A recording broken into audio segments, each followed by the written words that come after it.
এখানে নিয়েছি মসুরির ডাল সিদ্ধ করে, এখন এখানে পেঁয়াজ দিয়ে দিচ্ছি, এখানে কাঁচামরিচ ডাল দিয়ে যেরকম খায়,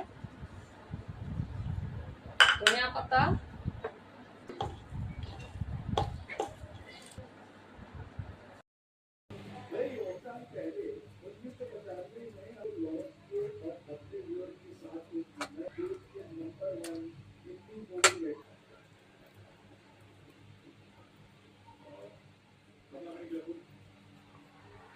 এটা বেশি বড় হবে না, এই এতটুকুই হবে।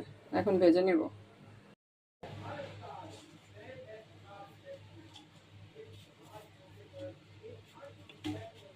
এটা অল্প আছে, এভাবেই ভাজতে হবে তেল ছাড়া। এটা হলো ডাল রুটি, তাই তেল দেওয়া যাবে না।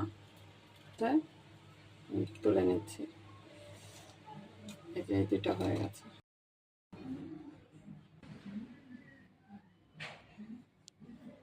কিন্তু এটা কিন্তু মানে একটু ঝালটা বেশি হয়, আমি ঝালটা কিন্তু কম দিয়েছি। এটা খুব মজা খেতে, তৈরি করে খাবেন, আশা করি আপনাদের কাছেও ভালো লাগবে। আজকে এই পর্যন্তই, আল্লাহ হাফেজ।